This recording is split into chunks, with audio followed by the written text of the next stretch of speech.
இதை ஒன்று மட்டும் செஞ்சு வச்சிங்கன்னா போதும், ஒரு வாரத்துக்கு ஸ்நாக்ஸ் பிரச்சனை இல்லைங்க. இப்போ செய்யறதுக்கு மிக்சிங் பவுலில் 1 கப் ரவை, 2 கப் கோதுமை மாவு சேர்த்துக்கங்க. கூடவே ஒரு சிட்டிகை அளவு உப்பு, கூடவே 2 டீஸ்பூன் அளவுக்கு உலர்ந்த தேங்காய் துருவல் சேர்த்துக்கங்க. சேர்த்துட்டு இதோட 1 டேபிள் ஸ்பூன் அளவுக்கு கடலை மாவு நல்ல ஒரு சுவையை கொடுக்கும். கூடவே 2 டேபிள் ஸ்பூன் அளவுக்கு சமையல் எண்ணெய் ஊற்றிக்கங்க.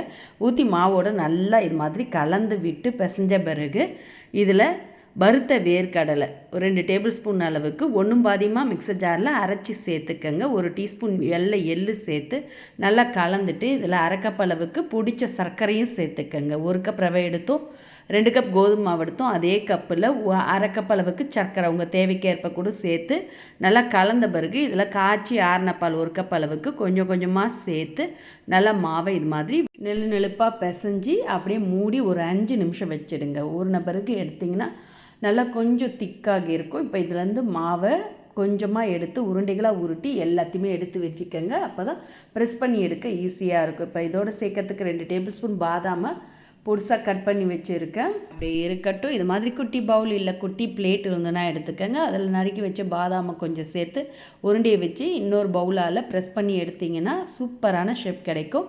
இப்போ இதே மாதிரி ப்ரெஸ் பண்ணி எடுத்து எண்ணெயில் எத்தனை உள்ளே சேர்க்க முடியுதோ அத்தனை பார்த்து சேர்த்துக்கங்க. மொத்தமாக ஒரே பேட்சாக சேர்த்துறாமல் இது மாதிரி 4-3 சேர்த்து ஒரு சைடு வெந்ததும் திருப்பி விடுங்க. 2 சைடுமே வெந்து பொன்னிறமானது எடுத்துருங்க. இதில் நம்ம சக்கரைலாம் பிடிச்சி சேர்த்துருக்கோம். அதனால் அடுப்பை ஹை ஃப்ளேமில் வச்சிங்கன்னா மேலே கரிஞ்சிடும், உள்ளே வேகாத மாதிரி இருக்கும்.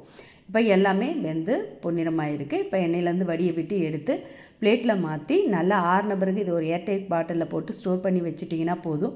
இனி ஸ்நாக்ஸ் பிரச்சனையே இல்லைங்க. வீட்டில் இருக்கக்கூடிய சிம்பிளான கோதுமை மாவு ரவை வச்சு இந்த கிறிஸ்பியான பிஸ்கட் ரெசிபி நீங்களும் இதே மாதிரி இதே அளவுகளோட கண்டிப்பாக ட்ரை பண்ணி பாருங்கள்.